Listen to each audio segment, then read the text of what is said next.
mà mới kiếm được có chắc có thể là 1/2 của số tiền cưới thôi, được cỡ 100 triệu. Có đất đai gì bán lấy tiền kiếm vợ được không? Dạ chắc em dựa lên uy tín chắc lấy sổ đỏ ra dây được mới nữa. Làm từ giờ tới cuối năm để dành thêm tiền cưới vợ được rồi. Dạ. Thật ra nói về vấn đề về quê á, từ trước tới giờ em chưa suy nghĩ đến vấn đề đó. Bây giờ anh hỏi em là có suy nghĩ là về quê được hay không thì thật sự em cũng không biết nữa.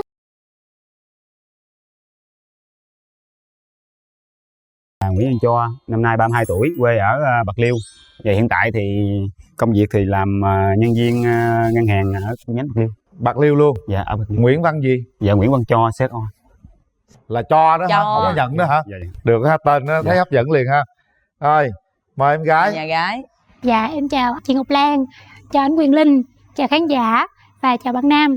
Em tên là Kim Trang, là cô giáo mầm non sinh năm 88 và hiện tại em đang sống ở huyện Bình Chánh. Cô giáo mầm non đang dạy ở đâu? Dạ em đang dạy ở quận 7. Bây giờ điểm mạnh điểm yếu của mình đi Cho. Điểm mạnh của em là một người sống tự lập hồi từ nhỏ, như là cần cù cũng chịu khó trong công việc. Tự lập cần người, cù. Dạ, sống cũng chân thành. Chân thành. Dạ, có tình cảm có trước có sau. Tình cảm có trước có sau. Trong công việc á, nhiều khi chân thành quá thì cũng bị hơi thiệt thòi. Hút thuốc nhiều không? Dạ, cũng ngày cũng cỡ nửa gói. Nhiều khi đi làm căng thẳng quá anh, nhiều khi làm công chuyện á, căng thẳng quá, rồi khi những chuyện mà mình làm chưa được á, phải ra ngoài suy nghĩ cái. Làm vậy gì? Dạ, em là nhân viên mà thuộc lên quản lý nợ bên ngân hàng á, mà nhiều khi đi ra tòa án rồi á, nhiều khi nó cũng hơi căng thẳng. Rồi rất mệt đó nha. Dạ. Rồi, mời nhà gái. Nhà gái có ưu điểm khuyết điểm như thế nào nè? Dạ ưu điểm của em là vui vẻ, tự lập, trách nhiệm và chân thành. Rồi, khuyết điểm. Khuyết điểm của em là em dễ buồn á, cái cảm xúc của em dễ bị phụ thuộc vào người khác. Đường tình duyên của Cho làm sao? Dạ, em cũng trải qua 2 mối tình. Như là mối tình thời sinh viên á, là tại vì lúc đó em rất là khó khăn, ra là trong đầu là nghĩ chỉ đi kiếm tiền đó. Nhưng mà tại vì vô tình là làm thêm ở chỗ cái quán nhậu đó, có 2 cái bạn gái đó học bên trường y á, cũng lại ăn, nhưng mà có cái là mình thích cái giống như cái ánh mắt mình, cái nhìn mình thấy cái người chị á thấy dễ thương. Nhưng mà cái người chị là mình không biết là người chị thực tế là bạn của cái người yêu của anh, của cái bà con của cái người em. Rồi cuối cùng là xin cái số điện thoại, mà cái người chị là cho cái số điện thoại của người em chứ không phải là cho cái người đó. Dạ, tới chừng tìm hiểu ra là mới biết là cái người em. Cái thời điểm đó, thời sinh viên đó là cũng đi xe đạp rồi đi làm thêm suốt rất là khổ. Nhưng mà cái nhà người em nó cũng có điều kiện thì cũng quen được một thời gian thì nó ngay em thì quen á, quan điểm em quen thì em không giấu gì chứ á, cứ uống cà phê thì cứ rủ, nhưng mà có cái là tánh người đất xấu hơi ghen quá, em chịu không nổi. Mấy năm? Em cũng nhả nhiều lần nó cũng 2 năm. 2 năm ghen quá rồi chia tay hả? Thậm chí là em điện thoại lại mời vậy thì em đi uống cà phê với bạn em, đi em lại đây uống cà phê này có bạn anh, nhưng mà có khổ nổi là 2 người bạn đó ưa chọc cái người đó cũng không thích 2 người bạn đó. Mình thứ hai là em quen chia tay cái đây cũng cỡ năm, là lúc đó em làm bên tài chính bên công ty Lực Đại Long ở Cần Thơ á. Dạ, quen cũng cỡ 5 rưỡi nữa. 5 rưỡi rồi sao chia tay? Là đòi cưới mà em đó không chịu, mà cái lý do em rất là lãng. Chị em nó gái đó nói là chỉ là không muốn về quê muốn sống ở thành phố rồi với thứ hai là không muốn lập định sớm. Dạ, nói dạ em năm nay cũng 27-28 tuổi rồi, sớm gì nữa. Tức là em đòi cưới cô kia không chịu. Dạ đúng rồi. Rồi chia tay luôn. Dạ, chia tay luôn, buồn quá, nghĩ luôn. Rồi em nghĩ liên lạc. Nhà gái thì sao nè? Bên kia trung chuyên quá. Nói về mối tình chính thức á thì em có một mối tình Nó dài bao lâu cưng? Dạ tụi em quen nhau cũng gần 1 năm. Rồi sao chia tay? Chia tay là do em nghĩ có lẽ lúc đó là do em và anh trong cái suy nghĩ nó không có sự chững chạc và trưởng thành. Nhiều khi em cũng suy nghĩ, em cũng trăn trở là không hiểu tại sao anh ta dội vàng từ bỏ em nữa. Thật sự là như vậy. Nhưng mà em nghĩ có lẽ là cái tình cảm của anh dành cho em nó chưa đủ lớn á. Sau này anh sẽ hối hận khi anh từ bỏ em. Đúng. Phải chứng minh điều đó. Em đang chứng minh. Được. Bản lĩnh. Mình phải kêu hãnh lên em. Chia tay xong là phải kêu hãnh lên. Thật ra em cũng không cần gì phải kêu hãnh, em cứ tự tin là chính mình thôi. Đúng rồi. Chính xác là như vậy. Bây giờ thì 2 người đã nói sơ sơ cái đường tình duyên của mình rồi. Vấn đề là bây giờ em muốn tìm một mẫu hình lý tưởng thế nào? Nói chung là em thích một người đàn ông thứ nhất là tự tin. Em có 4 yếu tố. Nếu mà anh được trong 4 yếu tố càng tốt. Đâu nói 4 số của em coi. Nhất là tự tin, thứ hai là tự lập, thứ ba là trách nhiệm, thứ tư là tử tế. Được 3, còn thiếu cái yếu tố mà tự tin không được tự tin lắm. Ủa tự tin em đi quản lý gọi là nợ ngân hàng mà dạ, phải tự tin lắm chứ em. Tự tin nha, còn trong tình yêu thì hơi nhát. Tình yêu hơi nhát thôi đúng không? Rồi 3 rưỡi ha. làm cái nhiệm vụ cụ thể trong ngân hàng mà quản lý cái nợ xấu đó cũng không phải là phải bản lĩnh lắm đó. Phải bản lĩnh lắm á. Rồi còn có điều gì em không thích ở con trai không? Đúng rồi. Thứ nhất là vô trách nhiệm, không chỉ là trong cái tình cảm trai gái mà sự vô trách nhiệm này đối với gia đình nữa. Cái công việc của mình làm, đối với những gì mà mình nói. Em thích một người đàn ông là nói được thì phải làm được, dám chơi thì phải dám chịu. Thôi được. Em thì nói ít nhưng mà em làm nhiều. Làm nhiều phải không? Dạ. Rồi còn gì nữa không? Cái gì em không thích nữa không? Keo kiệt. Đúng rồi, chị Lan cũng không thích cái đó nữa. Nó làm ngân hàng mắc mới keo kiệt. Hoặc là bảo thủ, không có chính kiến nữa. Không có chính kiến. Sợ chưa? Chào chủ nợ. Cái cô kia cổ cũng mắc cười lắm. Cổ muốn là một người phải là bản lĩnh, chứng kiến, nhưng mà cổ không muốn là bảo thủ. Đã người ta có cái chứng kiến của mình á, đôi khi người ta phải bảo thủ nha, bằng mọi cách bảo vệ cái ý kiến của mình. Sao? Giải thích đi cô gái. Chính kiến là những cái quan điểm, những cái cách sống, cái suy nghĩ nó đúng, nó phù hợp thì mình cần nên bảo vệ. Còn cái bảo thủ có nghĩa là những cái nó chưa phù hợp, những cái khuyết điểm thì mình phải lắng nghe và sửa sai chứ ạ. Nhiều khi vì quê nên không dám thừa nhận, đúng không? Cũng tùy theo trường hợp thôi, nếu trường hợp nó không nghiêm trọng thì cũng bình thường, còn nghiêm trọng thì để coi lại cái nó ảnh hưởng nghiêm trọng. Được. Rồi sao giờ mong muốn mình có bạn gái? Dạ bạn gái thì em cũng không đòi hỏi nhiều, thì chân thành và phải tin tưởng lẫn nhau. Và thứ hai là phải có hiếu và có hai yếu tố giống mẹ em thôi. Tại vì hình ảnh người mẹ là từ nhỏ ra là ấn tượng về người mẹ. Tại vì người mẹ sống với cha thì cũng có một cái biến cố trong cuộc sống mà thế nào cũng phải có va chạm, nhưng mà người mẹ vẫn không bỏ cha mà vẫn chung thủy, là em muốn yếu tố chung thủy giống như người mẹ. Tôi chỉ khuyên anh một điều như thế này.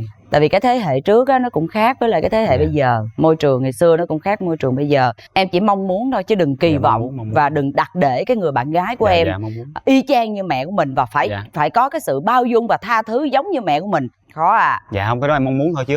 Rồi, có cái điều gì không thích ở người phụ nữ nè? Giống như là giả sử như trong cái cuộc đi chơi á, nhưng mà đừng có gần gũi với mấy cái bạn nam mà hơi lạ quá. Tại vì cái tánh cũng hơi ghen, nhưng mà em ghen là phải ghen đúng.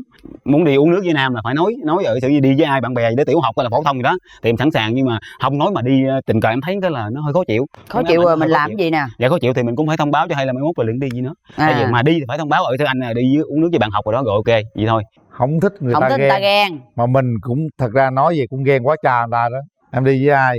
Dạ em đi mình nên là tại mẹ em lớn tuổi rồi mình nên để tôi lo, để ông Mai cũng lo. Rồi nhà gái đi với ai cưng? Dạ em gái của em. Em gái em ruột hả? Dạ. Chào em gái. Dạ con chào chú Huyền Linh, chào chị Ngọc Lan và chào mọi người ở đây ạ. Em là em ruột của chị Trang ạ. Chị Trang ở nhà thì em ở chung với chị Trang cũng mười mấy năm. Thì em thấy tính chị Trang là thẳng thắn, có sao nói vậy. Dữ không? Chị Trang không dữ. Chị Trang em cũng không có hiền lắm. Ai đụng tới thì sẽ biết.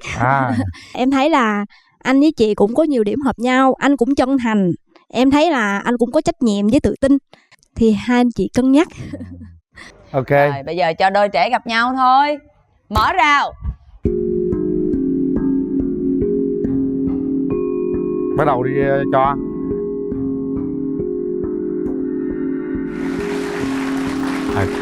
Chào em, anh có món quà muốn tặng em.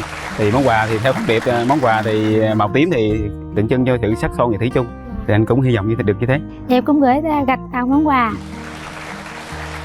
Lúc nãy em nói anh 32 tuổi à? Chắc ở ngoài chắc già hơn phải không? Như là Trang đi làm vậy đó, là mình rảnh là bữa nào ta? Em đi làm thứ 2 tới thứ 7, em rảnh ngày chủ nhật à. Anh thì thứ 7 làm buổi sáng, xong anh còn nhầm bữa có chuyện nghỉ luôn. Hiện tại anh đang sống ở đâu ạ? Anh sống ở nhà với mẹ, mà anh làm thì ở ngoài thành phố Bạc Liêu. Anh đang ở Bạc Liêu luôn, sống và làm việc ở Bạc Liêu. Em leo xe giường nằm em ngủ giấc sáng lên tới đây. Vậy Trang thấy anh sao? Thấy được không?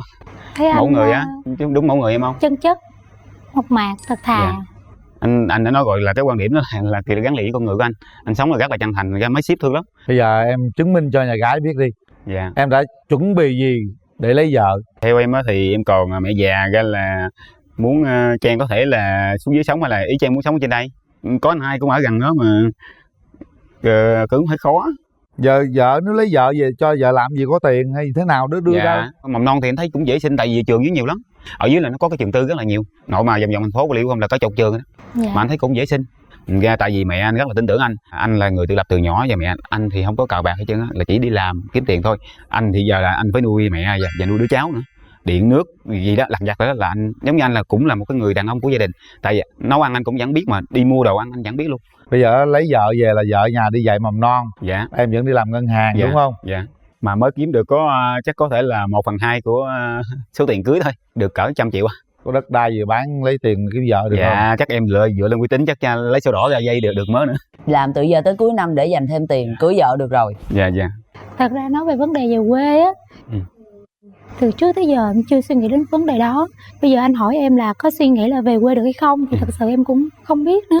Bây giờ là thành phố Bạc Liêu nha em nha. Đúng rồi. Em xuống thành phố Bạc Liêu rồi em thấy Dạ. nó phát triển kinh khủng luôn. Em có lo lắng gì để yêu xa không?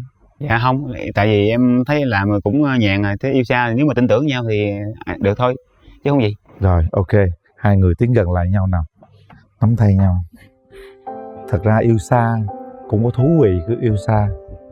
Yêu xa đôi khi nó dồn nén cái tình yêu, đôi khi nó ngập tràn hạnh phúc luôn. Nhiều khi yêu gần cũng chưa chắc là tốt, chứ là nhìn thẳng vào mắt nhau, hát nhau một bài nào Anh cứ đó. thoải mái đi ạ. Thì nếu như là một năm á thì nó có là 365 ngày, trừ năm Nhuận là có 366 ngày. Dạ. Thì anh chỉ thương em được có một ngày. Thì một ngày đó là cái ngày mà anh còn sống, là ngày nào còn sống, là ngày đó còn thương em. Em cảm ơn anh ạ. Đơn giản.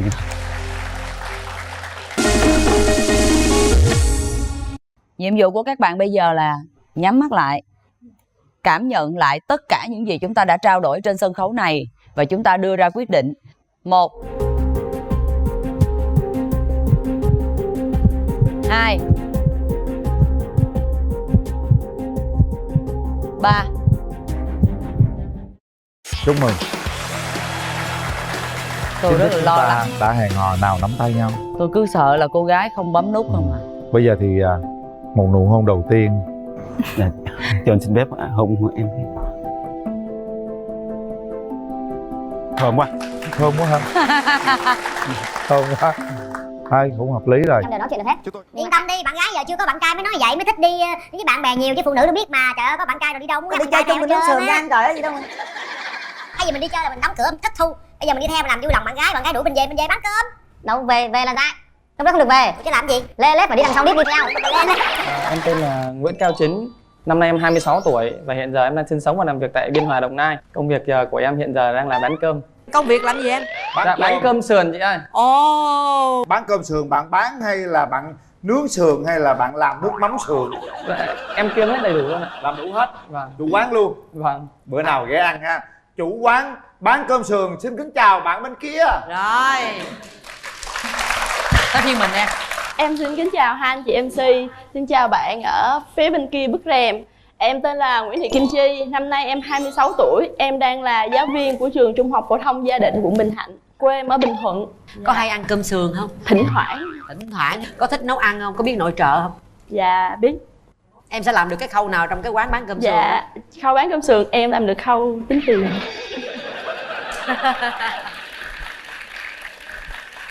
Bạn Nam thấy sao? Nữ bên đấy thì biết chi trả mọi thứ và cũng biết cho em tiền uống cà phê với bạn bè thì ok được. Thôi bây giờ bạn Nam kể nghe công việc bán cơm sườn coi. Em phải dậy từ lúc 4 giờ sáng. Rồi em bắt đầu dọn hàng ra, chất cái bếp than của em lên. Thì trong khoảng thời gian 4 giờ cho tới 5 giờ em vừa dọn hàng và cũng phải vừa nướng được thịt rồi. Không có ai phụ hả em? Dạ không có mình em làm hả chị? Thì, rồi em chạy bàn luôn rồi em rửa chén luôn, rửa dĩa luôn hả? Vâng, thì em bán xong thì em dọn hàng rồi em rửa. Rửa xong là tới giờ trưa rồi. Tới trưa thì xong bắt đầu em ăn cơm. Em ngủ nghỉ tới chiều lại phải đi ra ngoài chợ lấy thịt mà mối của em á, xong về rửa đi, xong mình để cho nó ráo nước, ướp xong lại để trong tủ lạnh, xong rồi làm mấy cái lặt vặt rồi nhiều lắm. Ủa em bán cơm sườn được bao lâu rồi? Trước đây á, thì em đang đi làm. Em đi làm bên công ty mỹ phẩm chị. Sao làm toàn chuyện phụ nữ không người ta? Ủa mà đi làm mỹ phẩm là rồi sao công việc sao thì, mà tự nhiên nghỉ? Em luôn có một chí hướng là mình không thể là suốt đời đi làm công ăn lương cho người khác được. Chính xác. Ủa nếu mà quen bạn gái ở thành phố gì bao lâu mình thăm bạn gái một lần vậy bạn? Ngày nào cũng lên được hết á. Ủa lên vậy là tiệm cơm sườn ai coi? Mình đã làm chủ thì mình phải quản lý được thời gian. Còn bây giờ mình đi làm công ăn lương thì thời gian mình mới phải phụ thuộc thôi chị. Chủ mà đâu có người phụ nào đâu làm chủ. Thì mình là chủ, mình không có người phụ thì mình lúc nào mình thích nghỉ là mình nghỉ. Trời ơi. Trời ơi, có trách nhiệm ghê. Có vụ làm ăn đó. Bây giờ bạn nữ bên kia muốn tìm cho mình một người nam như thế nào? Đầu tiên đối với em là bạn đó chấp nhận theo đạo Công giáo của em. Cái này căng. Em là đạo gốc rồi. Rồi, vậy đi. Ổn rồi. Dạ. Cái thứ hai á là không có được gia trưởng, không có bắt em phải làm này em làm kia. Em không thích vậy. Em yên tâm đi, nếu mà thật sự mà mình mà tiến tới được ấy, 10 người thì hết 11 người nói anh là sợ vậy. Thôi trời. Em thì em thích mang giày cao gót, cho nên bạn đó là phải cao hơn em để em được mang giày cao gót. Em 1m6 thì bạn đó phải cao cỡ chừng 1m7. Rồi Dạ. chuẩn. Chuẩn. Đúng hả? Trời sao làm tôi đau tim quá vậy? Em thích đi chơi nhiều lắm. Em thích đi phượt. Em thích đi gặp gỡ bạn bè. Đừng có ngăn cản không cho em đi. Ủa đi dắt bạn trai đi theo không hay đi mình? Nếu mà hợp với nhóm bạn em thì bao nhiêu em cũng cho đi hết á. Còn không hợp bỏ nó nhà đúng không? Dạ đúng rồi. Đi không hợp là không vui. Đó, em ơi, tại vì được không? Em hòa đồng lắm, nói chung là ai dễ tiếp xúc ấy em đều nói chuyện được hết. Yên tâm đi, bạn gái giờ chưa có bạn trai mới nói vậy, mới thích đi với bạn bè nhiều, chứ phụ nữ nó biết mà. Trời ơi, có bạn trai rồi đi đâu muốn dắt bạn trai theo hết trơn á. Trời ơi gì đâu. Hay gì mình đi chơi là mình đóng cửa thất thu. Bây giờ mình đi theo mình làm vui lòng bạn gái đuổi mình về bán cơm. Đâu về là dại. Lúc đó không được về. Ủa chứ làm gì? Lê lết phải đi đằng sau đít đi theo. Những cái lúc mà sơ hở như vậy đang giận nhau mà đi về là thằng khác nó tới. Đúng rồi. Ồ, được. Chết không phải đu bô. Phải đi theo sau đít luôn. Được, ngưỡng mộ. Bản lĩnh nha. Tôi là người đàn ông sợ vợ. Mình nói sợ vợ chứ không phải là thật ra là mình thương vợ. Đúng rồi. Tôn trọng vợ thôi. Đấy. Anh với em cùng ý kiến. Được, rất có ý chí. Em thích người bạn gái như thế nào? Em thích màu trắng. Tức là em thích bạn gái em cũng phải da trắng. Chứ em không thích da đen đâu. Hay da nâu. Thôi lại đi nha. Hơi đen. Rồi gì nữa Cỡ anh Huyền Linh vậy đó. Thì em thích bạn là gái em là một người có học giỏi. Có học mới đi dạy được đó em. Rồi gì nữa? Hiền. Mẹ em là một người gọi là hiền lắm thôi. Cái gì cũng là con theo ý kiến con cái trước cái đã. Ở với mẹ hả? Vâng. Ủa vậy có làm dâu không? Mẹ em thì không muốn làm dâu, mẹ kêu đi ở xa đi. Ở gần mệt lắm. Nhưng mà hai đứa phải cố gắng kiếm tiền mới ở xa được chứ. Giờ không có tiền thì ở đâu. Ủa bán cơm bữa giờ chưa để dành được đồng nào hả? Em mới bán đây thôi, được có 3 tháng à. Đắt không? Không đắt, rẻ. Đắt là đắt khách á. Thì thôi. Thì em mới mở mà sao đắt khách được. Điểm nào không thích ở người phụ nữ? Lười. Không có thích làm việc nhà. Nếu mà đã ở riêng thì hai người phải biết chia sẻ việc nhà. Đương nhiên rồi. Thì không nhất thiết phải biết nấu ăn đâu, tại vì em nấu ăn được rồi. Vậy em phụ nữ làm gì? Bình thường thôi. Chỉ ăn thôi được rồi. Ăn với đếm tiền thôi. Em dễ chịu lắm, không có gì hết. Rồi vậy đi. Nghe ta hấp dẫn quá vậy nghe không? Em thích trắng đúng không? Về tắm trắng mấy hồi. Trời ơi, trắng tươi. Em không thích gì ở người bạn nam nhất nè? Ở giờ nhìn cái người lúc nào cũng bày hầy á. Không, người bên đây không có bày hầy. Người đây bày ngày nữa không á? Cũng chặt lắm, không sao chứ. Gia trưởng. Không có gia trưởng, sợ vợ. Hay cằn nhằn á chứ không phải là. Bên đây chắc cũng hơi cằn nhằn chút ạ. Dạ. Biết cách nói chuyện với mọi người. Biết cách rồi, xong bên đây có. Không có ích kỷ nhỏ mọn. Bên đây không có mỏ nhọn, ý nhỏ mọn. Em không thích là người con trai là biết nấu ăn. Tại vì em con gái em thích nấu ăn chứ em không thích để cho con trai vô bếp. Biết thưởng thức món ăn. Được rồi, vậy ổn rồi. Em có tật xấu gì không? Dễ nóng lắm. Em nóng mà em đụng gì để em phan đó đó. Trời ơi, trời cái tướng này mà phan người sắp chết rồi.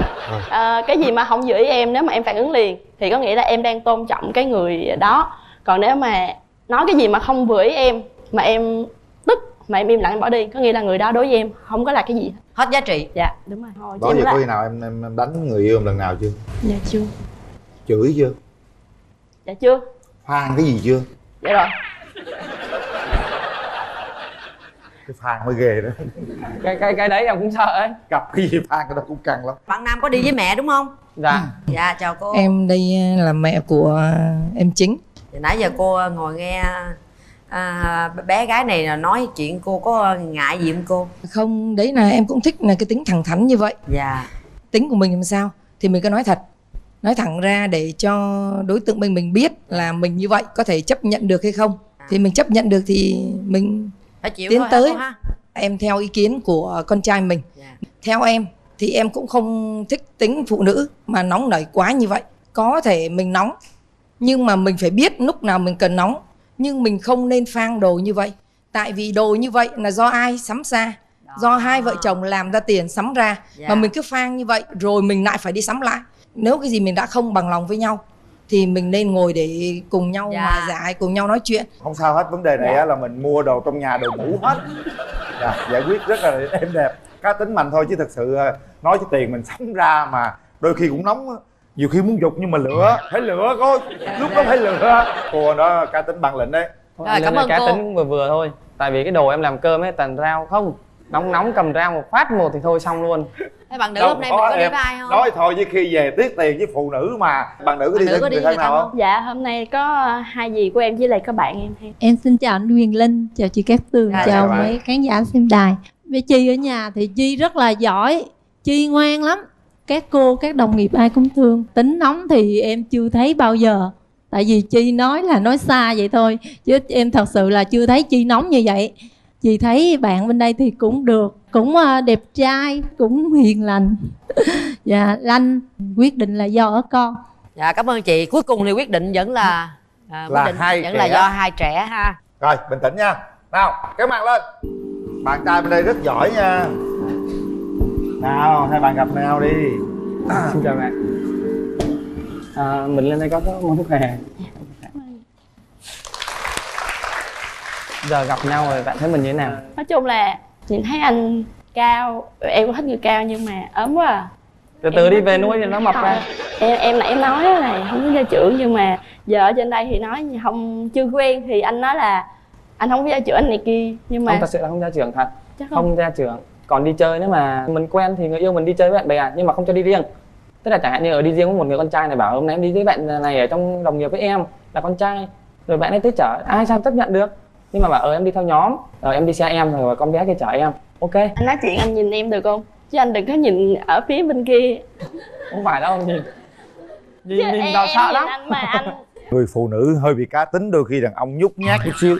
Anh mà nói chuyện với cô nào mà cá tính anh cũng không dám nhìn thẳng nữa. Đúng không em? Đúng rồi, em mà Anh nhìn thấy ai mà ý kiến đó, đôi khi ta cũng mắc cỡ, đàn ông cũng phải e thẹn chứ bộ. con gái mà em rất là sợ con gái cứ nhìn mình á. Mỗi người thuyết phục một câu nào đó thật tình cảm để đối phương mình cảm nhận thế nào. Thì sau khi nghe bạn nữ nói thì em thấy cũng hơi hoang mang một tí, là nóng tính quá. Tính em cũng nóng lắm, nhưng mà được cái là em rất biết nhịn. Mình nói là mình nói một phần như vậy thôi, còn tự quen nhau thì sẽ tự biết rằng là hai người nhịn nhau được hay không, hai người hiểu nhau được hay không. nãy giờ nghe nói cũng hoang mang quá. Bạn nam thì hoang mang với bạn được, chứ bạn đâu có gì hoang mang, một bạn trai quá tốt mà. Bạn trai thế này là ok đấy. Cảm xúc là phải tự nguyện, không nên ép buộc. Có gì nữa thì 1 2, hãy lắng nghe trái tim mình đang nói gì. 3. Hết thời gian.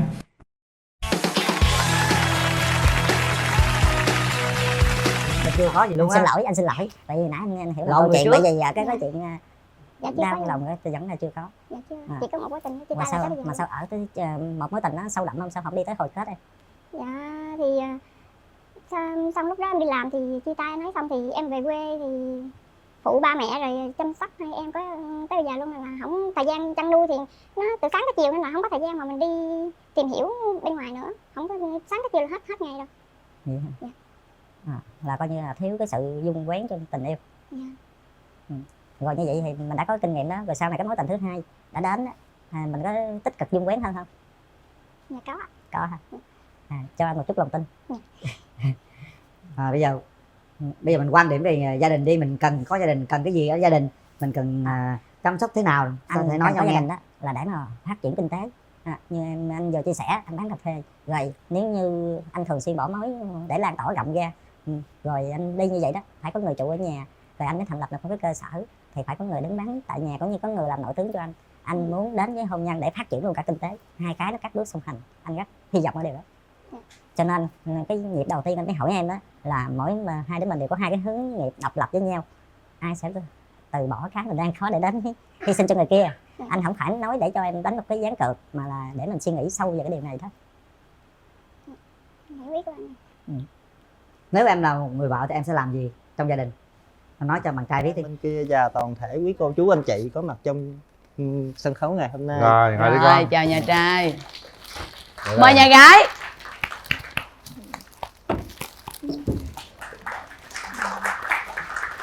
Nó đến từ đâu?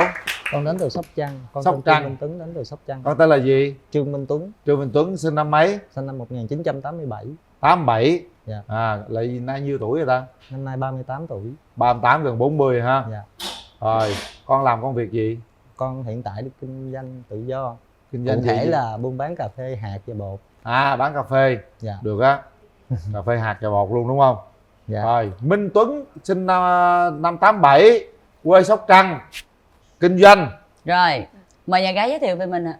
Dạ, em chào MC Quyền Linh, em chào chị Ngọc Lan, em chào quý vị khán giả trường quay. Em tên là... Em tên gì nè? Em tên là Trương Thị Bích Thủy, sinh năm 1987, quê ở Đồng Tháp. 87 Đồng Tháp.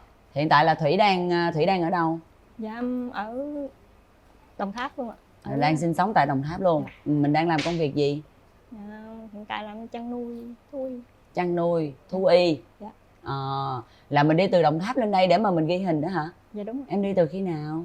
Em đi hôm qua 12 giờ trưa.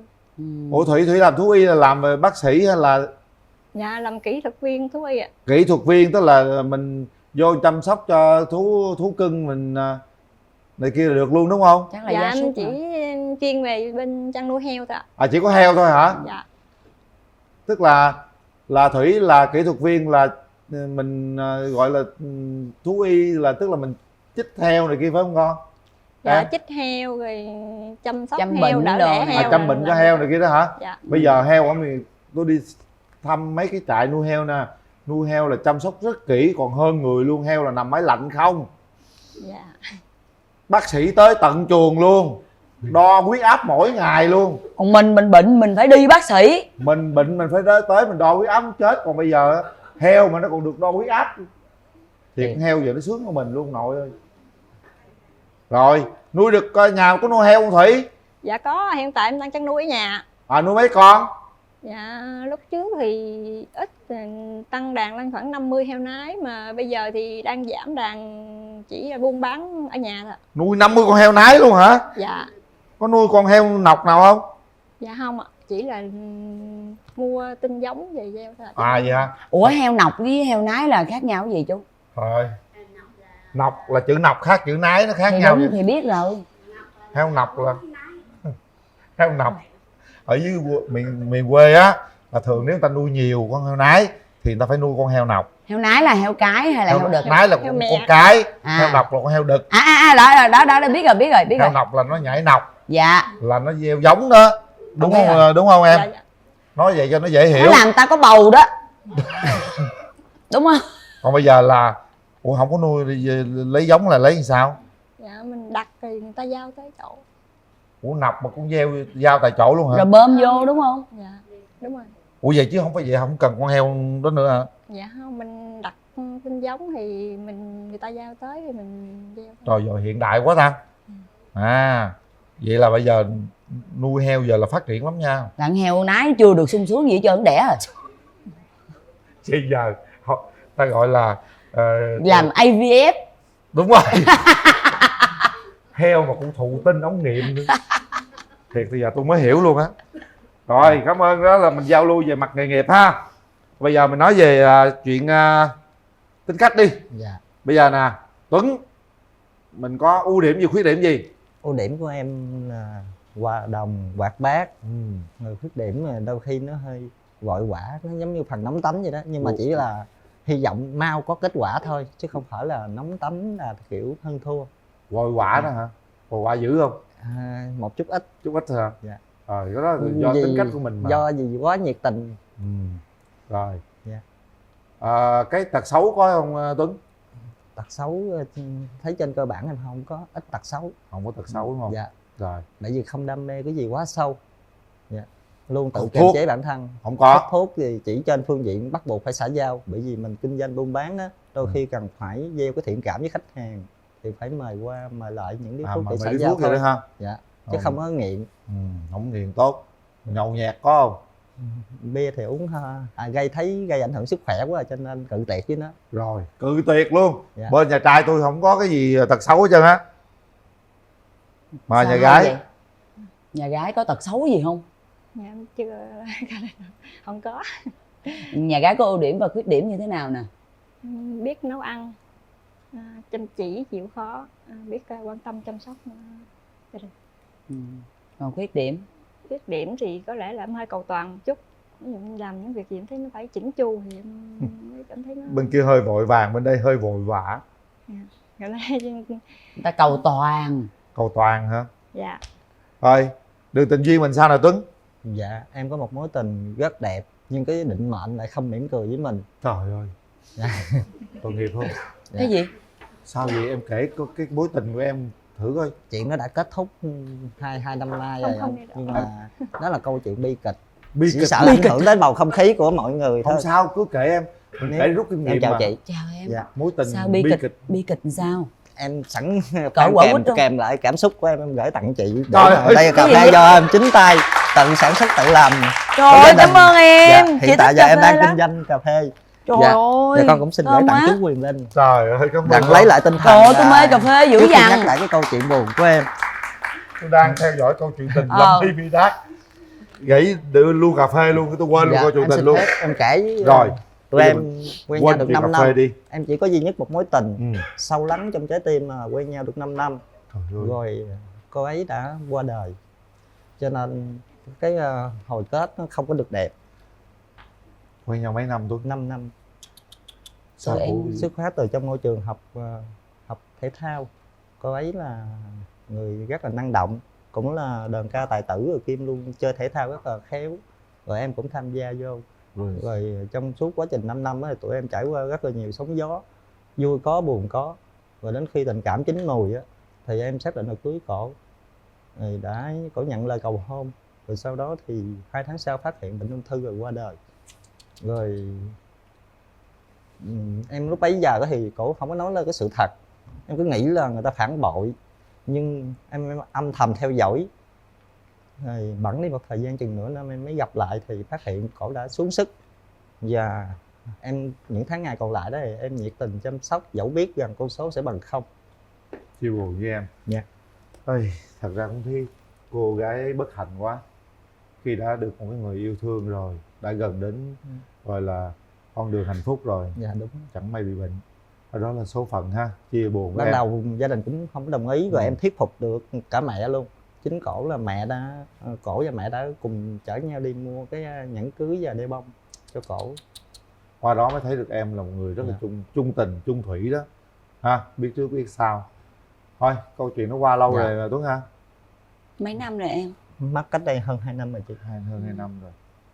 Rồi. Hai đứa em ở cũng gần nhau, cách nhau có 2 cây số rồi, cho nên tiện bề chăm sóc. Bạn đó là ở huyện nào?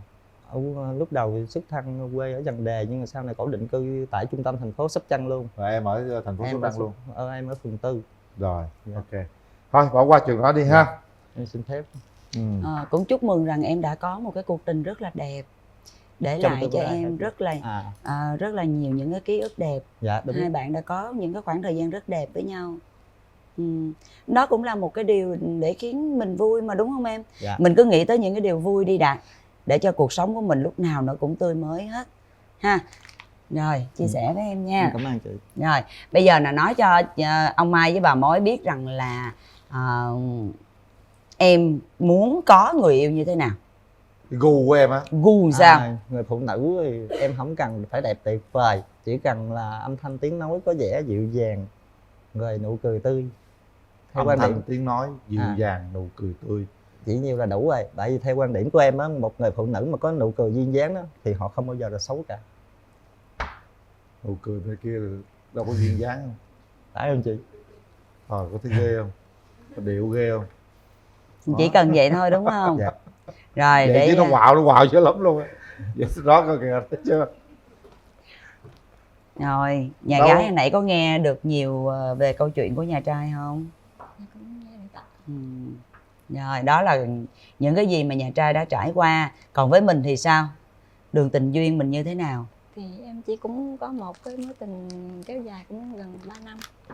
Nhưng mà lúc mà chia tay thì là do Bên đó có thể nói lớn lên cho nhà trai nghe để cảm nhận luôn à. dạ. Bạn Tại có thể lúc nói lớn chia lên tay tí thì thử. anh đó là cứ im lặng nên là em không biết xảy ra chuyện gì. Tức là quen nhau 3 năm. Dạ. Rồi tự Gần nhiên 3 cái người ta im lặng. Dạ. Lúc mà em điện thoại thì anh nói là mình chia tay đi, em không biết lý do. Cuối cùng em gặng hỏi nhiều lần thì anh mới nói là anh sắp đám cưới. Anh có con với người khác. Chị thấy chúng ta không nên khóc vì những chuyện này. Đây là những cái chuyện mà chúng ta không nên khóc. Họ không có xứng đáng với em, không xứng đáng với tình cảm của em, cho nên chúng ta không việc gì chúng ta phải khóc mấy chuyện này hết. Bây giờ chúng ta phải nghĩ đến tương lai, nghĩ đến những điều mới mẻ, những điều tốt đẹp sắp sửa đến với mình nè ha. Không khóc nữa nha, không đáng để cho mình khóc. Rồi thôi nha. lau những giọt nước mắt đi gái. Cuộc đời nếu mà mình chăm sóc người ta mà người ta không đồng ý, người ta không ấy, thôi mình về chăm sóc heo sướng hơn. Nuôi heo sướng hơn nữa. Sướng hơn. nghĩ vậy cho nó thoải mái ha. Rồi bây giờ mình hướng về một tương lai tốt đẹp đi nào. Muốn có người yêu thì sao nè? Muốn có người yêu là chung thủy, không gia trưởng, biết chăm lo cho gia đình. Anh này kia được á. Hiền mà chiều vợ, chiều bạn gái, là chăm bạn gái. Người ta mới quen thôi nha. Là chăm sóc rất là tốt luôn. Rồi cái gì nữa không? Em muốn gì nữa không? Có cái điều gì ở con trai mà em không thích không? Như là hút thuốc hay là uống rượu nhậu nhẹt nhiều quá. Ủa, hút thuốc? Bên đó có hút thuốc không? Có trên góc độ nhỏ thôi chị. Bây giờ bỏ luôn được không? Là giao tiếp tôi mới hút thôi. Em sẵn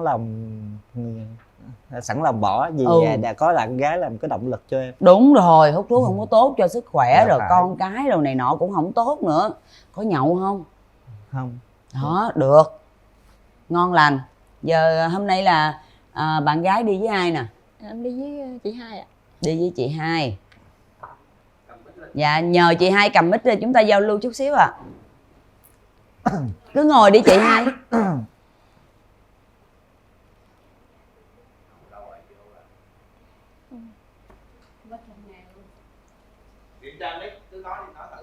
Chị alo 1 2 3 4 cái gì? Alo ạ. Rồi được rồi đó.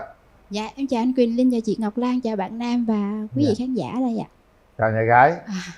Nè, mình là chị ruột hả? Dạ chị dâu ạ. Chị dâu hả? Dạ. Chị dâu thấy em chào chị. Bạn trai như thế nào ạ? Em thấy cũng hiền lành, kiểu là chung tình nặng tình, kiểu cũng sống rất tình cảm đó. Dạ. Thấy hai bạn này hợp nhau không chị? Có chị, hợp. Vậy chị có cái lời nào để làm động lực cho em gái không? Thì em cũng muốn là hai bạn cho nhau một cơ hội. Thì bạn ấy thì khép kín là lâu rồi, chắc phải là 10 năm rồi. Dạ. 10 năm lui về ở ẩn rồi, sống hy sinh cho gia đình rồi. Thì bây giờ tìm một cái gia đình nhỏ riêng cho mình. Dạ. Dạ. Cảm ơn ạ. Cảm ơn nhà gái. Nhà trai em đi với ai à? Dạ em đi một mình. Đi một mình rồi, có ông Mai lo. Tôi lo, có gì tôi tư vấn cho. Bây giờ chúng ta sẽ cho hai bạn gặp nhau. Mở rào.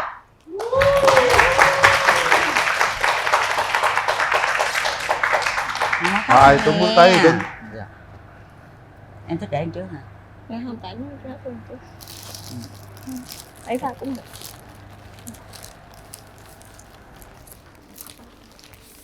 Anh chào em. Lần đầu tiên gặp nhau có hai tặng em.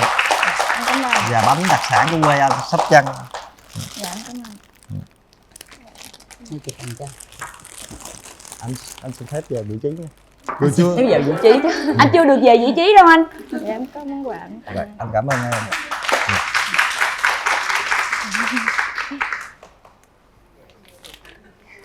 Mở có gì đó Tuấn? Dạ. Dạ, cái này là quả cầu pha lê, thì em cũng muốn là mối quan hệ này nó sẽ chung thật và thành thật với nhau. Rồi nó có ý nghĩa là mong muốn mối quan hệ này đến đi đến bền vững và lâu dài. Anh cũng rất mong cầu điều đó. Anh cảm ơn em.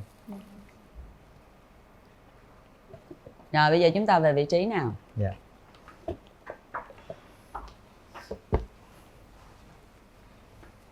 Rồi quay đối diện lại Tuấn. Đó, mình trò chuyện để lần đầu ta gặp nhau á. Cảm nhận về nhau thế nào? Giọng nói em hơi nhỏ, anh nghe chưa có rõ. Mà nghe, trong quá khứ cũng là một cái nỗi đau, một cái vết thương, đúng không em? Theo anh không nghe tiếng độ tiếng không, nhưng anh cảm nhận được có đó là cũng là một nỗi đau. Hai đứa mình đều trải qua những cái phen sóng gió của đường đời, rồi không mỉm cười với mình, nhưng chúng ta hãy cười cho nhau.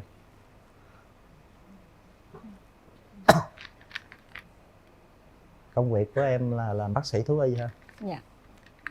Em làm lúc trước thì em cũng có đi làm ở trên Bình Dương, nhưng mà làm cũng 3-4 năm rồi, sau mới về Rồi. phụ gia đình là ở nhà luôn. Rồi em tự mở ra cái quầy thuốc bán thuốc thú y, hay là mình chữa bệnh cho các loại động vật? Dạ, em không có mở tiệm thuốc mà chỉ là ở nhà mở ra chăn nuôi, rồi em phụ gia đình chăm sóc thôi, chứ không có mở thuốc. Thuốc là mua ở cửa hàng. Rồi ví dụ như cái tương lai, đi đến tương lai đó thì cả hai đều mình có cái công việc độc lập với nhau hết đó. Rồi em có thể rời bỏ cái công việc đó, đến về quê anh cùng anh hỗ trợ phát triển ngành cà phê. Có nghĩa là một trong hai chúng ta phải lựa có một con đường. Dạ, thì Em suy nghĩ tới cái việc đó không? Anh đang đặt cái vấn đề. Vậy là một là nuôi heo, hai là bán cà phê đúng không? Dạ. Rồi, Tại, khó chọn rồi nha. Bây giờ thì ở nhà em cũng đang nghỉ chăn nuôi thời gian rồi, cũng buôn bán nhỏ phía trước á, cũng có cà phê, nước mía hay là ở nhà có trồng trái cây gì thì cũng để bán ở trước nhà. Còn chăn nuôi thì mới nghỉ thời gian rồi mới chuẩn bị làm lại. Còn nếu mà có gia đình thì có thể không chăn nuôi được cũng được. Vậy là được đúng không? Bán cà phê được đúng không? Dạ được. Em ấy đã chọn bán cà phê. Đó, đúng ý em rồi đó. Ha. Rồi tiếp tục. Ok, anh đã hiểu được cái ý của em vậy. Rồi em đã từng có gia đình rồi? Dạ chưa ạ. Chưa.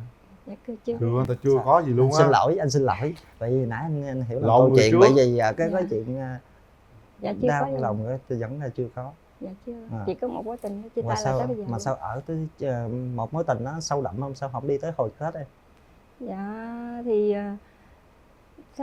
xong lúc đó em đi làm thì chia tay anh ấy xong thì em về quê thì phụ ba mẹ rồi chăm sóc hai em có tới bây giờ luôn, là không thời gian chăn nuôi thì nó từ sáng tới chiều nên là không có thời gian mà mình đi tìm hiểu bên ngoài nữa, không có sáng tới chiều là hết ngày rồi. Vậy hả? Dạ. Là coi như là thiếu cái sự dung quén trong tình yêu. Dạ. Rồi như vậy thì mình đã có kinh nghiệm đó, rồi sau này cái mối tình thứ hai đã đến đó, mình có tích cực dung quén hơn không? Dạ có ạ. Có ha. Cho anh một chút lòng tin. Dạ. Bây giờ mình quan điểm về gia đình đi, mình cần có gia đình, cần cái gì ở gia đình, mình cần chăm sóc thế nào, Anh thể nói cần có nhau gia nghe. đình đó là để mà phát triển kinh tế. Như anh vừa chia sẻ, anh bán cà phê, rồi nếu như anh thường xuyên bỏ mối để lan tỏa rộng ra, rồi anh đi như vậy đó, phải có người trụ ở nhà, rồi anh mới thành lập được một cái cơ sở, thì phải có người đứng bán tại nhà, cũng như có người làm nội tướng cho anh. Anh muốn đến với hôn nhân để phát triển luôn cả kinh tế, hai cái nó các bước song hành, anh rất hy vọng ở điều đó. Cho nên cái nhịp đầu tiên anh mới hỏi em đó là hai đứa mình đều có hai cái hướng nghiệp độc lập với nhau, ai sẽ từ bỏ cái mình đang khó để đến hy sinh cho người kia. Anh không phải nói để cho em đánh một cái ván cược, mà là để mình suy nghĩ sâu về cái điều này đó. Hiểu ý của anh. Nếu em là một người vợ thì em sẽ làm gì trong gia đình? Em nói cho bạn trai biết đi. Thì cũng chăm lo cho gia đình như một người phụ nữ bình thường thôi, cũng có nếu mà buôn bán thì em cũng có thể buôn bán được. Thì em cũng đã từng lúc trước là cũng có mở quán cà phê nhỏ nhỏ, cũng có bán rồi, cũng làm được. Ok. Thì theo anh cảm nhận thì em có phải là mẫu gia người đình ba mẹ không có lên ha? Dạ em đi với chị không ạ. Ba mẹ giờ đang ở nhà đang. Gia đình đông thành viên không? Dạ gia đình 4 người, 4 anh em. Bây giờ Tuấn nói đi, nếu lấy vợ gì mình ở đâu mà? Dạ. Tuấn nói đi, nếu bây giờ mình lấy nhau thì ở đâu? Em có chấp nhận theo anh về Sóc Trăng? Sóc Trăng là ở cụ thể là ở chỗ nào? Ở tại trung tâm. Tại trung tâm thành phố Sóc Trăng. Có làm dâu không Tuấn? Dạ. Có làm dâu không? Làm dâu mà cũng không có làm dâu cho một cái gia đình lớn, chỉ là ở bên chồng thôi, chứ không phải là làm dâu ai hết á. Được không em? Được không? Được. Về phường 4, Sóc Trăng. Chỉ cần một cái gật đầu thôi, anh có quyết định với nhau rồi, em đã hiểu thôi. Rồi bây giờ hai bạn tiến lại với nhau một chút xíu, tiến gần nhau hơn một chút xíu, mời bạn trai.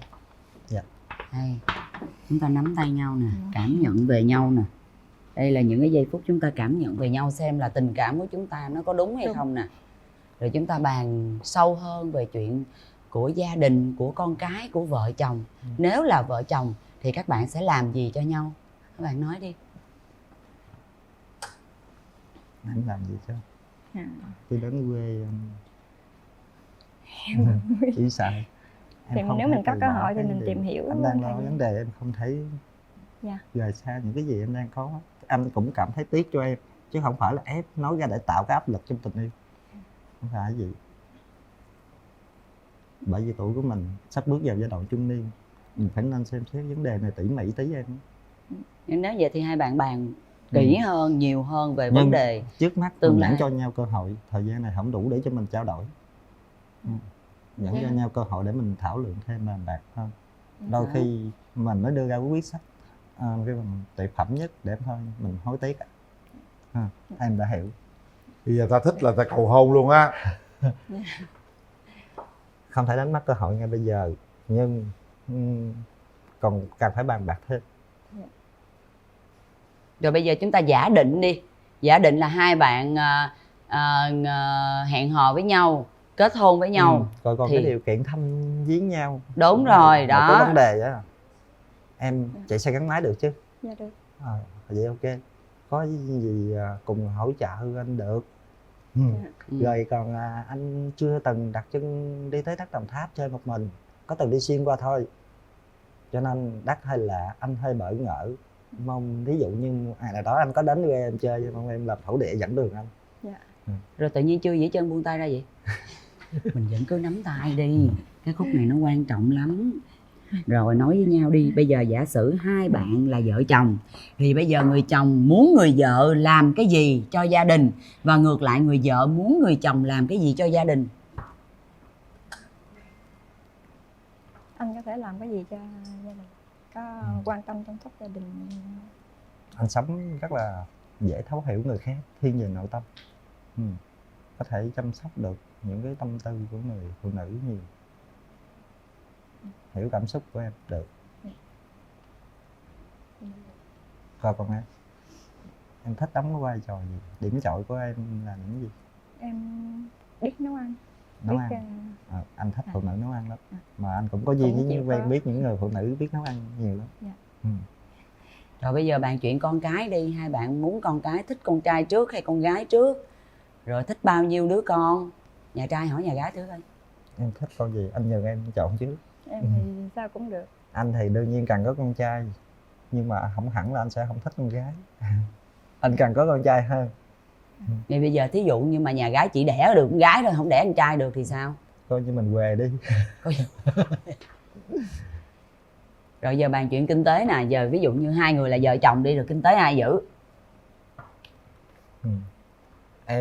Anh thiếu cái sự kiểm soát đồng tiền, giao cho em giữ hay hơn á.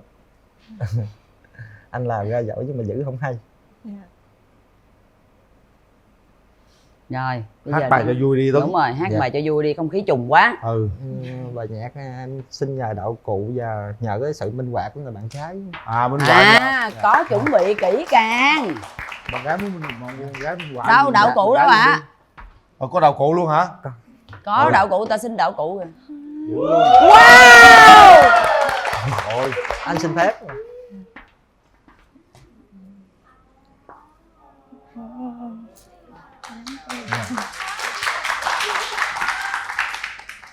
Em vô đây.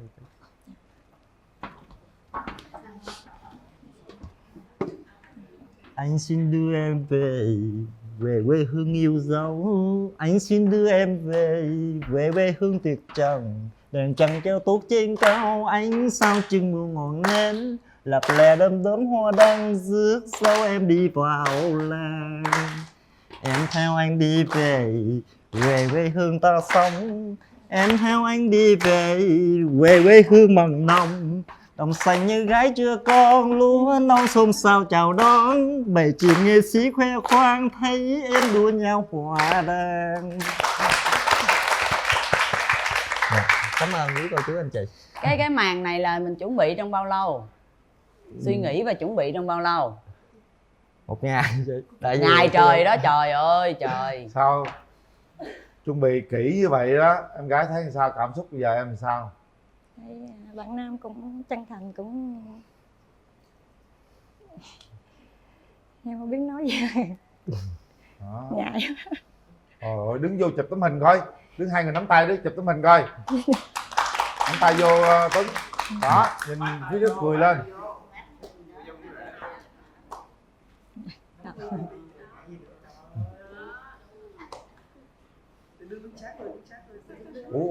Ủa xong à? Hát xong rồi đám cưới xong thấy cầu hôn cờ nhẫn gì đâu. Anh được không?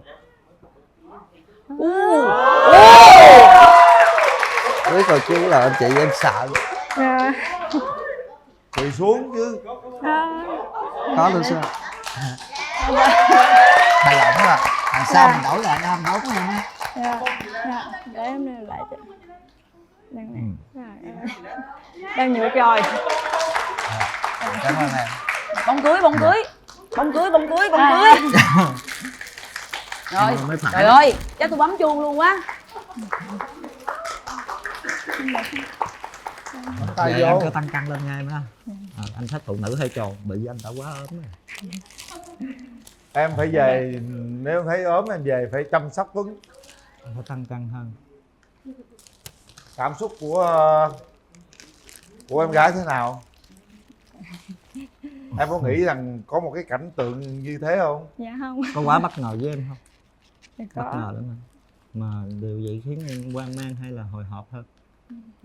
Em cũng hơi Nếu mà run làm run em luôn. bất ngờ mà em làm em hoảng sợ thì cho anh xin lỗi trước. Trời, ổng lịch sự dữ vậy trời. Hả? Lịch sự quá trời luôn á, dễ thương quá à. Đâu có gì hoảng sợ. Ồ. Đôi khi vui quá cũng khiến mình bị sốc về mặt tinh thần em á. Rồi, Hại tim á. bây giờ chúng ta về ghế thôi. Dạ. Đưa ra quyết định nào. Này. Nút ở đâu kiếm lên. Bên tay trái nè. Để tay phía sau Tuấn, đúng rồi. Rồi mời hai Thích bạn để thì tay bấm vào vào cái nút nút đó. đó. Các bạn hãy suy nghĩ thật kỹ trước khi chúng ta đưa ra quyết định. Bởi vì khi quyết định là các bạn sẽ có trách nhiệm với quyết định của mình. Suy nghĩ Thời thật gian kỹ mà vẫn nha. còn để mà trao đổi thêm em.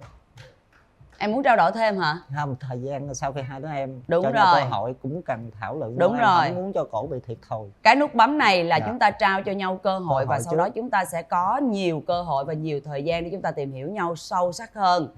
Các bạn sẽ quyết định sau 3 tiếng đếm của Ngọc Lan. 1 2 3. Chúc mừng. Chúc mừng hai Rất bạn. đẹp. Chính thức chúng ta hẹn hò nhau, nắm tay nhau đi nào. Nắm tay nhau. Khoan Tay đây để mạnh chị hơn chỉnh anh cái đó. này lại cho nó đẹp. Nắm về nè Tuấn. Vâng. Đang tay Đây vô. nè. Đúng Đây rồi. Đó. Đây để chị chỉnh cho nó đẹp.